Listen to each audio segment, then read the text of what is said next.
2024년 3월 1일 사순 제2주간 금요일 제1독서 창세기의 말씀입니다. 이스라엘은 요셉을 늙음하게 얻었으므로 다른 어느 아들보다 그를 더 사랑하였다. 그래서 그에게 긴 저고리를 지어 입혔다. 그의 형들은 아버지가 어느 형제보다 그를 더 사랑하는 것을 보고 그를 미워하여 그에게 정답게 말을 건넬 수가 없었다. 그의 형들이 아버지의 양떼에게 풀을 뜯기러 스켐 근처로 갔을 때 이스라엘이 요셉에게 말하였다. 내 형들이 스켐 근처에서 양떼에게 풀을 뜯기고 있지 않느냐?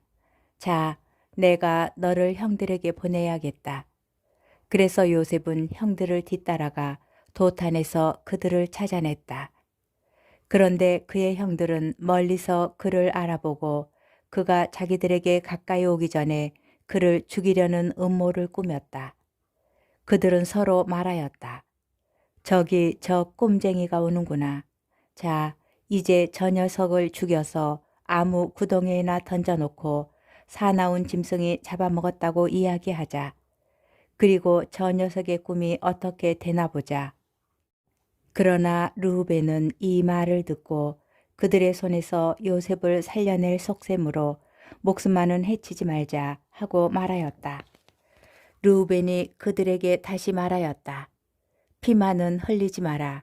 그 아이를 여기 광야에 있는 이 구덩이에 던져버리고 그 아이에게 손을 대지는 마라.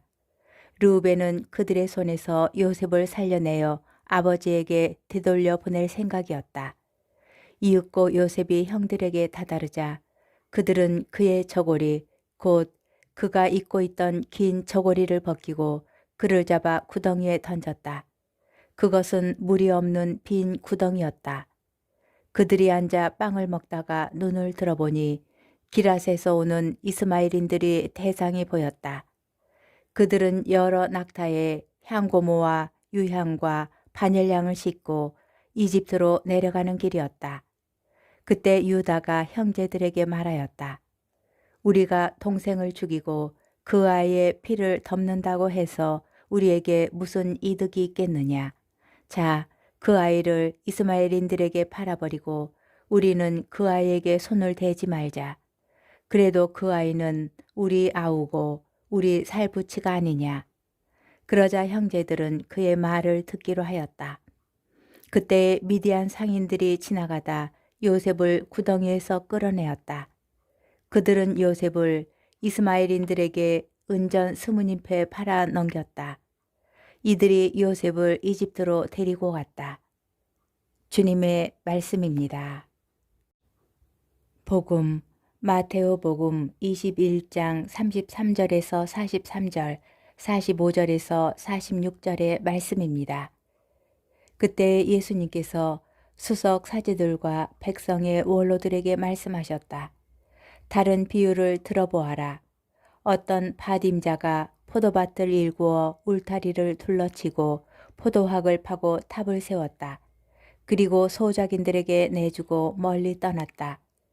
포도철이 가까워지자 그는 자기 몫의 소출을 받아오라고 소작인들에게 종들을 보냈다. 그런데 소작인들은 그들을 붙잡아 하나는 매질하고 하나는 죽이고 하나는 돌을 던져 죽이기까지 하였다.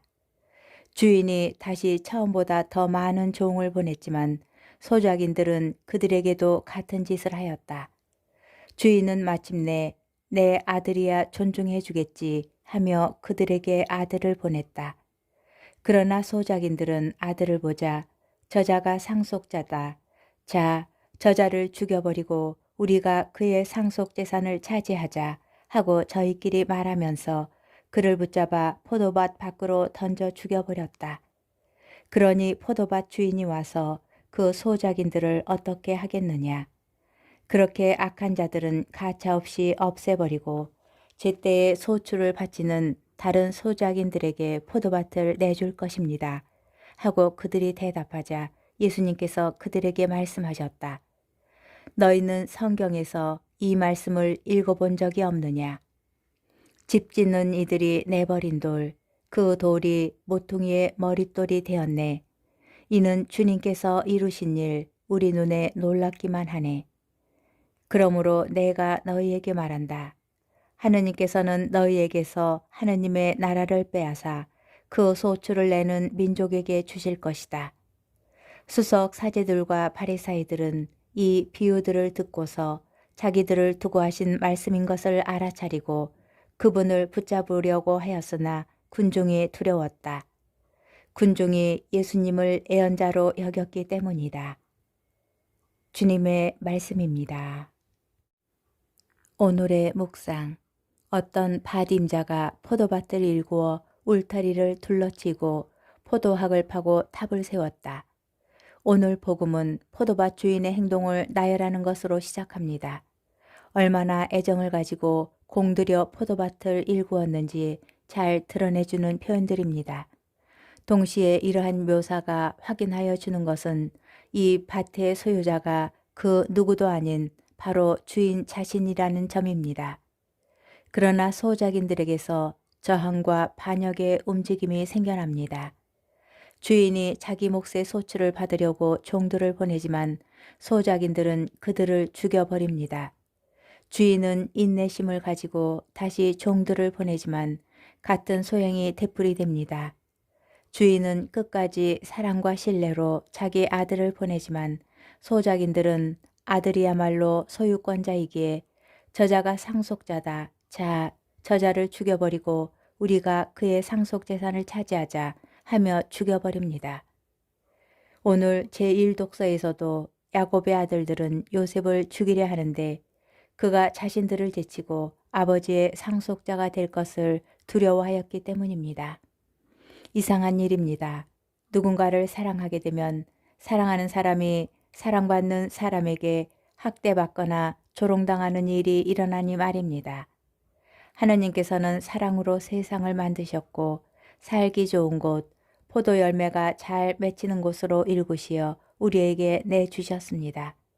그러나 하느님의 진심을 조롱하고 그분의 사랑을 회피하여 온 것이 인류의 역사입니다. 그렇다면 우리의 사랑이 중심을 잃지 않는 방법은 무엇일까요? 집 짓는 이들이 내버린 돌, 그러나 모퉁이의 모릿돌이 되신 예수 그리스도만을 우리 포도밭의 주인으로 온전히 받아들이고 반역과 저항을 멈추어야 합니다. 그리고 이러한 질서를 되찾는 것이 사순 시기에 우리가 다시 세워야 할 삶의 질서입니다.